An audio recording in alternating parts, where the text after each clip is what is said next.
Subscribe करें गुरुजी world और bell icon को प्रेस करें सबसे पहले सिलेक्शन के लिए। जय हिंद साथियों, स्वागत है आपका आपके अपने चैनल गुरुजी वर्ल्ड 2.0 में। साथियों, सामान्य ज्ञान के 50 प्रश्नों को यहां पर कराया जाएगा। जो परीक्षा में जिस प्रकार के प्रश्न आपसे पूछे जाते हैं उस प्रकार के प्रश्नों को यहां पर करवाया जाएगा। तो साथियों, 50 प्रश्नों में से कम आपका स्कोर जो होना चाहिए वो 22 से 23 का रहना चाहिए। तो एक साथियों बेहतरीन मॉक टेस्ट, बेहतरीन लेवल का मॉक टेस्ट आपके समक्ष प्रस्तुत किया जा रहा है। तो इस मॉक टेस्ट को पूरा अटेम्प्ट कीजिएगा। पहला प्रश्न का उत्तर आपको बताना है कि मुख्यमंत्री की नियुक्ति किसके द्वारा की जाती है।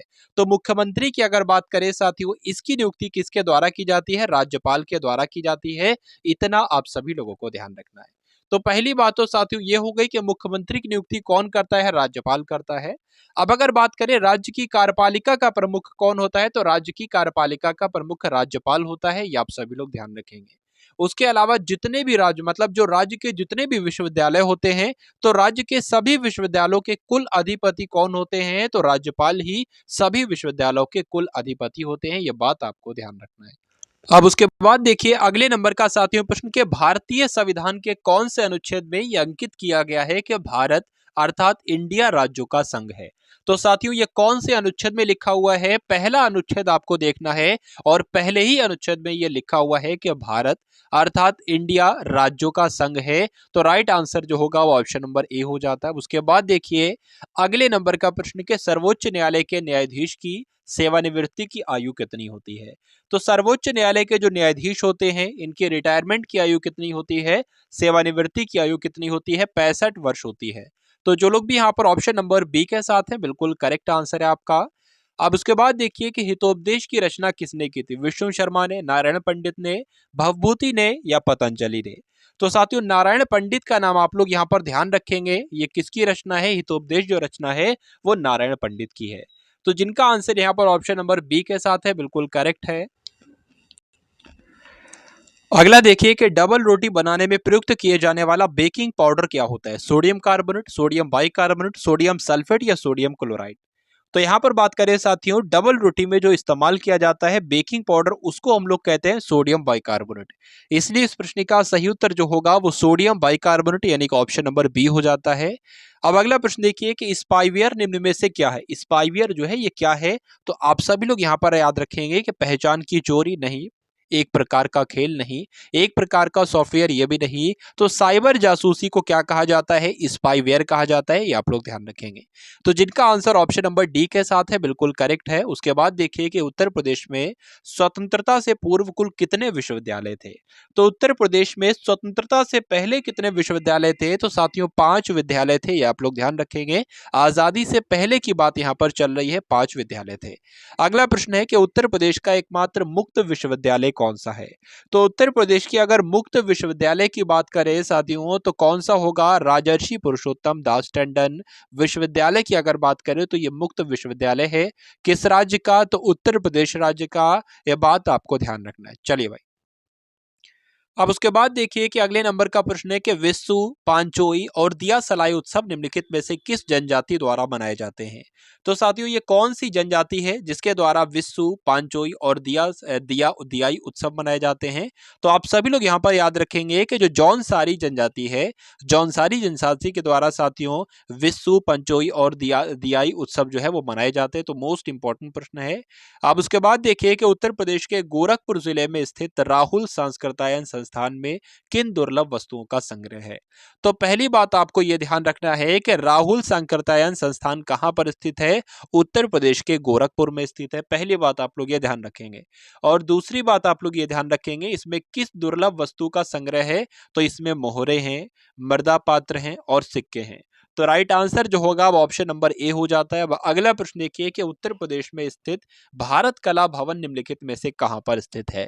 तो पहली बात तो यहां पर क्लियर कर दी गई है कि भारत कला भवन उत्तर प्रदेश में स्थित है।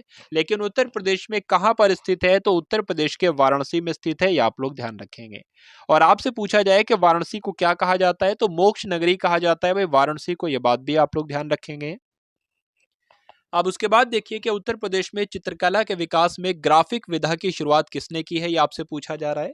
तो यूपी में जो चित्रकला के विकास में जो ग्राफिक विधा की शुरुआत की है वो ललित मोहन सेन ने की है। वो किसके द्वारा की गई है, तो ललित मोहन सेन के द्वारा की गई है। ये बात आप सभी लोग याद रखेंगे। चलिए साथियों, इस क्लास में साथियों 50 क्वेश्चंस होंगे जो बेहद खास और बेहद महत्वपूर्ण होंगे सभी परीक्षाओं के लिए। यानी कि कोई भी आपकी परीक्षा है साथियों, अगर आप लोग सामान्य ज्ञान की तैयारी कर रहे हो या करना चाहते हो, या सामान्य ज्ञान की तैयारी का पूरा जो आपने पढ़ा है उसका रिवीजन करना चाहते हो, तो फुल्ली तरीके से साथियों ये आपके बेनिफिशियल क्लास रहेगी, इंपॉर्टेंट क्लास रहेगी।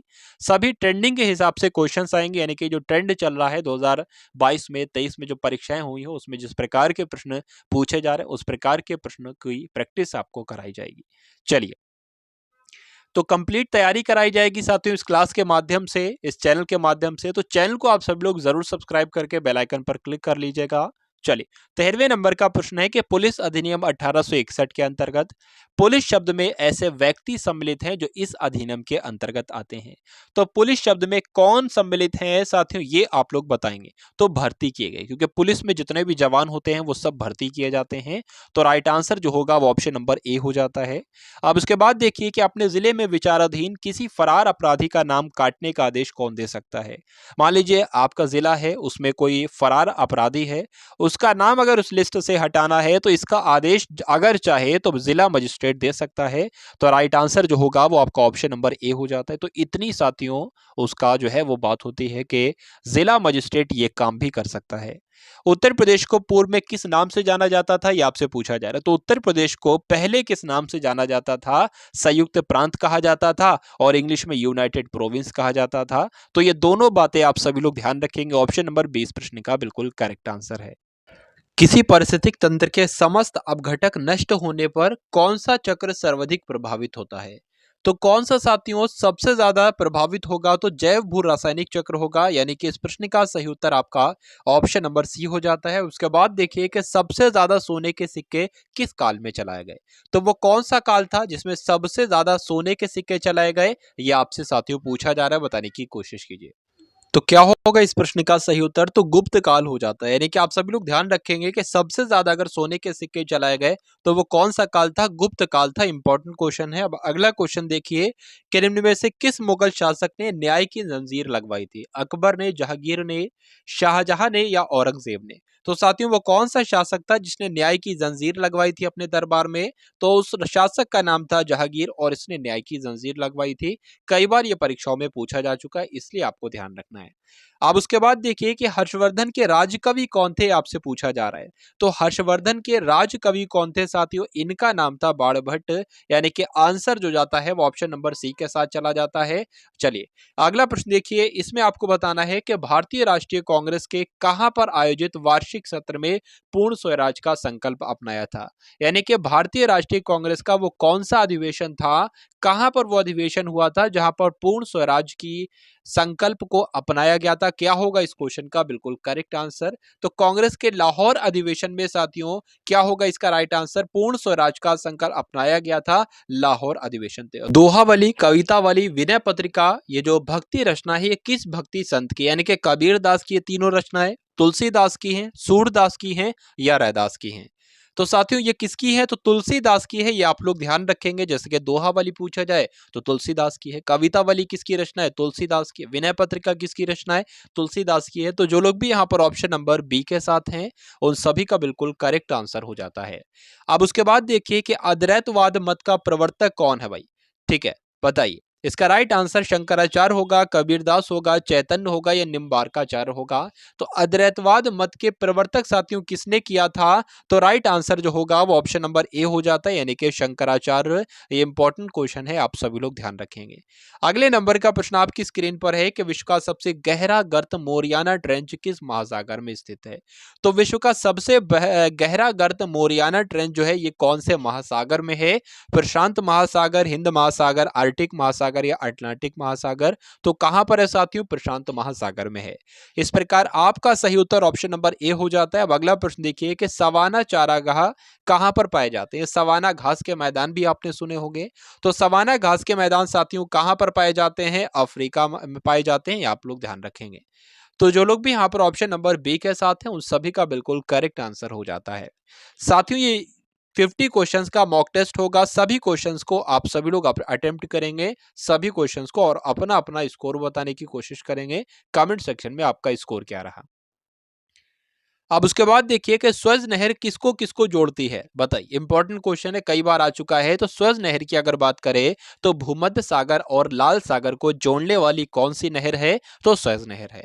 साथियों कोशिश किया करिए कि जितने भी क्वेश्चंस आपको यहाँ पर पढ़ाए जाते हैं उसमें से कई सारे क्वेश्चंस आपको आते होंगे, लेकिन कुछ क्वेश्चंस आपको नहीं मालूम होंगे। तो अगर जिनको नहीं मालूम है जिन क्वेश्चंस के आंसर, उनको आप लोग इसी क्लास में तैयार कर लिया करिए। चलिए, तो राष्ट्रीय कृषि विपणन केंद्र स्थित है जयपुर में, नई दिल्ली में, नागपुर में या हैदराबाद में। तो बात करें राष्ट्रीय कृषि विपणन केंद्र कहां पर स्थित है, राजस्थान की राजधानी जयपुर में स्थित है। तो जिनका भी आंसर, जो लोग भी यहाँ पर ऑप्शन नंबर ए के साथ है, बिल्कुल करेक्ट आंसर है आपका। विजय केलकर समिति की रिपोर्ट किससे संबंधित थी, व्यापार सुधारों से, केंद्र राज्य वित्तीय संबंधों से, सार्वजनिक वित्त के क्षेत्र के उद्यमों में निवेश करने से, या आपका कर सुधारों से। तो बात करें साथियों विजय केलकर समिति की, तो इसका संबंध जो है वो कर सुधारों से है, इसलिए इसका राइट आंसर जो होगा वो ऑप्शन नंबर डी हो जाता है। उसके बाद देखिए अगले नंबर का प्रश्न। चलिए, तो मिश्रित अर्थव्यवस्था का क्या मतलब होता है, ये आपसे पूछा जा रहा है। ग्रामीण और शहरी दोनों क्षेत्रों का अस्तित्व, या निजी और सार्वजनिक दोनों क्षेत्रों का अस्तित्व, या भारी और छोटे, या विकसित और अल्प विकसित क्षेत्रों का अस्तित्व। तो बात करते हैं, अगर यहाँ पर निजी क्षेत्र आ जाए और सार्वजनिक क्षेत्र आ जाए, इन दोनों का जहां पर अस्तित्व होगा वहीं आपकी बनेगी मिश्रित अर्थव्यवस्था। इसलिए आपके इस क्वेश्चन का राइट आंसर जो होगा वो ऑप्शन नंबर बी हो जाता है। अब उसके बाद देखिए कि कोई व्यक्ति राष्ट्रपति पद के लिए अधिकतम कितनी बार निर्वाचित हो सकता है। तो राष्ट्रपति पद के लिए कितनी बार निर्वाचित हो सकता है, एक बार, दो बार, तीन बार, चार बार, पांच बार, छह बार। तो साथियों इसकी कोई भी सीमा नहीं है, जितनी बार साथियों वो बन सकता है उतनी बार वो बन जाएगा। यानी कि कोई सीमा नहीं है कि 3 बार बन सकता है, ठीक है। उसके बाद देखिए अगला प्रश्न कि भारत में सबसे पहले 2 अक्टूबर 1959 में पंचायती राज व्यवस्था का शुभारंभ कहां से किया गया। तो बात करें साथियों 2 अक्टूबर 1959 यहां पर डेट बता दी गई है। तो पंचायती राज व्यवस्था का शुभारंभ जो किया गया वो राजस्थान से किया गया। राजस्थान के नागौर से किया गया। ये दोनों बात आपको ध्यान रखना है। अब उसके बाद देखिए अगला प्रश्न के राज्यों में राज्यपाल की नियुक्ति कौन करता है। तो अगर बात करें राज्यों में राज्यपाल की नियुक्ति जो की जाती है वो राष्ट्रपति के द्वारा की जाती है। और अगर बात करें साथियों यहाँ पर राज्य में मुख्यमंत्री की नियुक्ति को जो की जाती है वो राज्यपाल के द्वारा की जाती है। यानी कि मुख्यमंत्री की नियुक्ति राज्यपाल करता है और राज्यपाल की नियुक्ति राष्ट्रपति करता है। ये दोनों बातें आप सभी लोग ध्यान रखेंगे। राइट आंसर आपका ऑप्शन नंबर बी होना चाहिए। अब उसके बाद देखिए अगले नंबर का प्रश्न। संपत्ति के अधिकार को किस संविधान संशोधन के द्वारा मूल अधिकार से हटा दिया गया। पहले संपत्ति का अधिकार एक मौलिक अधिकार हुआ करता था, लेकिन अब यह साथियों मौलिक अधिकार नहीं है, तो इसको साथियों हटा दिया गया था। तो आप सभी लोग यहां पर याद रखेंगे 44वां संविधान संशोधन, यानी कि 44वां संविधान संशोधन के माध्यम से संपत्ति के अधिकार को साथियों मौलिक अधिकार की श्रेणी से हटा दिया गया। अब उसके बाद देखिए अगला प्रश्न कि भारतीय संविधान की जो तीसरी अनुसूची है इसका संबंध आपको बताना है किससे है। राज्यसभा में प्रतिनिधित्व से, शपथ और प्रतिविज्ञान से, भाषाओं से, या इनमें से किसी से नहीं। तो बात करें भारतीय संविधान की जो तीसरी अनुसूची है इसका संबंध है शपथ और प्रतिज्ञान से, इसलिए राइट आंसर जो होगा वो ऑप्शन नंबर बी हो जाता है। उसके बाद देखिए अगले नंबर का प्रश्न कि डीएनए का प्रमुख कार्य क्या है। तो डीएनए का काम क्या है ये आपसे पूछा जा रहा है। प्रोटीन का संश्लेषण करना, कोशिकीय परिवहन करना, कोशिकीय श्वसन करना, या अनुवंशिक क्रियाओं का संचालन करना। तो डीएनए का साथियों जो कार्य है वो अनुवंशिक क्रियाओं का संचालन करना ही डीएनए का कार्य है। ये आप लोग का राइट आंसर है। अब उसके बाद देखिए कि निकट दृष्टि दोष से पीड़ित व्यक्ति के चश्मे में कौन सा लेंस का इस्तेमाल किया जाता है। तो उत्तल लेंस है या अवतल लेंस है। अगर यहाँ पर साथियों लिखा होता कि दूर दृष्टि दोष से पीड़ित व्यक्ति के चश्मे में कौन सा लेंस होता है, तो आपका उत्तर होता उत्तल लेंस। लेकिन यहाँ पर निकट दृष्टि दोष की बात की जा रही है, तो निकट दृष्टि दोष से पीड़ित व्यक्ति के लिए अवतल लेंस का इस्तेमाल किया जाएगा। इसलिए इस क्वेश्चन का राइट आंसर जो होगा वो ऑप्शन नंबर बी हो जाता है। उसके बाद देखिए अगला प्रश्न के डायनेमो ऊर्जा का रूपांतरण करता है, यानी कि किसको किस में बदलता है डायनेमो, ये आपको बताना है। तो विद्युत ऊर्जा का यांत्रिक ऊर्जा में नहीं भाई, यांत्रिक ऊर्जा को विद्युत ऊर्जा में तो बिल्कुल सही। आपको ध्यान रखना है डायमोनो डायनेमो का जो कार्य होता है वो यांत्रिक ऊर्जा को विद्युत ऊर्जा में बदलना ही डायनेमो का कार्य होता है, और कई बार साथियों ये क्वेश्चन भी आपसे पूछा जा चुका है। अब उसके बाद देखिए कि 2011 की जनगणना के अंतिम आंकड़ों के अनुसार निम्नलिखित में से उत्तर प्रदेश के कौन से जिले में सबसे कम महिला साक्षरता थी। यानी कि उत्तर प्रदेश के 75 जिलों में से उस जिले का नाम आपको बताना है जहां पर सबसे कम महिलाएं पढ़ी लिखी थी। तो बात करें महिला साक्षरता की, बात चल रही है सबसे कम, तो रामपुर के बारे में आप लोग ध्यान रखेंगे। रामपुर में सबसे कम महिला साक्षरता थी 2011 की जनगणना के अनुसार। तो इसलिए राइट आंसर जो होगा वो ऑप्शन नंबर डी हो जाता है। अब उसके बाद देखिए कि भातखंडे संगीत संस्थान लखनऊ डीम्स विश्वविद्यालय कब बना, बताइए। क्या इस क्वेश्चन का राइट आंसर होगा भातखंडे संगीत संस्थान, ये आपको बताना है साथियों कब बना, तो 2001 में बना, आप लोग ध्यान रखेंगे। आंसर आपका ऑप्शन नंबर बी हो जाता है। उसके बाद देखिए कि उत्तर प्रदेश में नगर पालिका के गठन के लिए नगर की जनसंख्या कम से कम कितनी होनी चाहिए। 10,000, 20,000, 50,000 या 1 लाख। तो यहाँ पर आप सभी लोग ध्यान रखेंगे कि नगर पालिका के गठन के लिए, उत्तर प्रदेश में नगर पालिका के गठन के लिए किसी नगर की जनसंख्या कम से कम कितनी होनी चाहिए, तो कम से कम 1 लाख होनी चाहिए, ये आप लोग ध्यान रखेंगे। अब उसके बाद देखिए कि मोतीलाल नेहरू बाल संग्रहालय निम्नलिखित में से कहां पर स्थित है, तो उत्तर प्रदेश की राजधानी लखनऊ में साथियों क्या स्थित है, मोतीलाल नेहरू बाल संग्रहालय। इसलिए इस क्वेश्चन का राइट आंसर जो होगा वो ऑप्शन नंबर डी हो जाता है। अब उसके बाद देखिए कि चरकुला प्रमुख लोक नृत्य है, ब्रजभूमि का है, बुंदेलखंड का है या अवध का है। तो इंपॉर्टेंट क्वेश्चन है साथियों, इस क्वेश्चन का राइट आंसर जो होगा आप सभी लोग ध्यान रखेंगे ब्रजभूमि का है। तो चरकुला जो लोक नृत्य है ये कहाँ का है, तो ब्रजभूमि का है, ये आप लोग ध्यान रखेंगे। अब उसके बाद देखेंगे अगले नंबर का प्रश्न और बताने की कोशिश करेंगे इस क्वेश्चन का राइट आंसर आपका क्या होगा कि निम्नलिखित में से कौन उत्तर प्रदेश में बौद्ध परिपथ का हिस्सा नहीं है। कपिलवस्तु नहीं है, कुशीनगर नहीं है, संकिता नहीं है या श्रावस्ती नहीं है, बताइए। तो यहाँ पर साथियों बौद्ध परिपथ की बात चल रही है, ठीक है। बौद्ध परिपथ जो बौद्ध धर्म था उससे संबंधित कौन कौन सा स्थान है, तो कपिलवस्तु है, कुशीनगर है और श्रावस्ती है। लेकिन बात करें संकिसा नहीं है, तो यही आपका राइट आंसर हो जाएगा। अगले नंबर का प्रश्न है कि रासो, घूमसू, झेला, घोड़ो, घी आदि ये सारे जो नृत्य है ये किस जनजाति में प्रचलित हैं, यानी कि किस जनजाति के द्वारा ये सारे के सारे नृत्य किए जाते हैं, ये आप लोग को बताना है। तो बात करें साथियों राजिया होगा, भेटिया जनजाति होगा, जौनसारी जनजाति या माही गिर जनजाति। तो जौनसारी जनजाति की अगर बात करें तो जो रासो है, घूमसू है, ये सारे नृत्य है, घोड़ो है, घी है, ये सारे नृत्य जो है वो जौनसारी जनजाति करती है, आप सभी लोग ध्यान रखेंगे। उसके बाद देखिए कि उत्तर प्रदेश में उत्तर प्रदेश पुलिस रेगुलेशन के अनुसार एक आरक्षित निरीक्षक रिजर्व लाइन का कैसा अधिकारी होता है, सामान्य अधिकारी, प्रभारी अधिकारी, उप मुख्य अधिकारी या इनमें से कोई नहीं। फिर से एक बार प्रश्न को पढ़ लीजिए कि उत्तर प्रदेश पुलिस रेगुलेशन के अनुसार एक जो आरक्षित निरीक्षक रिजर्व लाइन का कैसा अधिकारी होता है, ये आपसे पूछा जा रहा है। तो साथियों उप मुख्य अधिकारी होता है, उप मुख्य अधिकारी, यानी कि ऑप्शन नंबर सी। अब उसके बाद देखेंगे कि कानून तथा शांति व्यवस्था के लिए कौन उत्तरदायी है, पुलिस है, सेना है, राष्ट्रीय सुरक्षा गार्ड है या सीमा सुरक्षा बल है। तो साथियों अच्छा क्वेश्चन है, बताने की कोशिश करेंगे। देखिए कोई भी जिला है मान लीजिए वहां पर शांति व्यवस्था बनी रहे और वहां पर कानून, जितने भी कानून मतलब हैं वो सारे वहां पर लागू होते रहे, तो ये क्या सेना का कर्तव्य बनता है, नहीं। यह राष्ट्रीय सुरक्षा गार्ड का कर्तव्य बनता है, बिल्कुल नहीं। क्या सीमा सुरक्षा का गार्ड का कर्तव्य बनता है कि वहां पर शांति व्यवस्था बनी रहे, कानून व्यवस्था बनी रहे, बिल्कुल नहीं। ये उसमें से जो पुलिस होती है, यानी कि उस जिले की जो पुलिस है, उस राज्य की जो पुलिस है, ये उसका ही कर्तव्य होगा कि उस राज्य में, उस शहर में, उस जिले में कानून की व्यवस्था बनी रहे और शांति की व्यवस्था बनी रहे। इस प्रकार आपके इस प्रश्न का सही उत्तर जो होगा वो ऑप्शन नंबर ए हो जाता है। उत्तर प्रदेश राजस्व संहिता नियमावली 2016 में संशोधन करके तालाबों की पट्टा अवधि को कितना कर दिया गया है, बताइए। तो कितना कर दिया गया है, इस प्रश्न का उत्तर जो होगा वो आपका 7 वर्ष हो जाता है, यानी कि ऑप्शन नंबर बी। अब उसके बाद देखिए कि साइबर क्राइम में निम्न में से क्या शामिल है। तो साइबर क्राइम जो होता है आप सभी को लोग मालूम होगा, तो इसमें क्या शामिल होता है, टेलीविजन होती है, रेडियो होता है, इनमें से कुछ नहीं, या कंप्यूटर और नेटवर्क। तो बात करें जो साइबर क्राइम होता है, साइबर तरीके से जो अपराध किया जाता है, उसमें कंप्यूटर का एक बड़ा रोल होता है और नेटवर्क का एक बड़ा रोल होता है।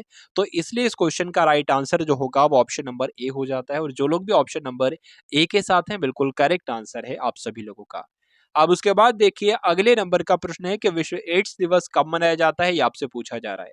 तो 5 दिसंबर को, 8 दिसंबर को, 1 दिसंबर को बताने की कोशिश कीजिए। इस क्वेश्चन का आपका राइट आंसर जो होगा वो क्या हो सकता है, बताइए।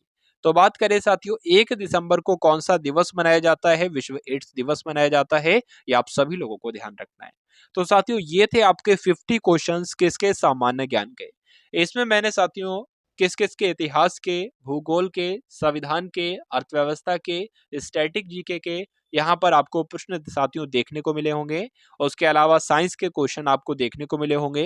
तो ये प्यारा सा प्रैक्टिस सेट 50 प्रश्नों का आप सभी के लिए, आप सभी की परीक्षा के लिए, तैयारी के लिए एक साथियों मजबूत आप लोगों की तैयारी करेगी और बताएगी कि कितना स्कोर आपका आ रहा है। तो कुल मिला के जितना भी स्कोर आपका आया है तो उन सभी स्कोरों को आप लोग लिखेंगे कि मेरा इतना इतना स्कोर रहा। ठीक है साथियों, क्लास को आप सभी लोग लाइक करेंगे, क्लास को शेयर करेंगे और चैनल को भी जरूर सब्सक्राइब करेंगे। तो मिलते हैं हम सभी लोग आने वाली वीडियो में। जय हिंद साथियों। सब्सक्राइब करें गुरुजी वर्ल्ड और बेल आइकन को प्रेस करें सबसे पहले सिलेक्शन के लिए।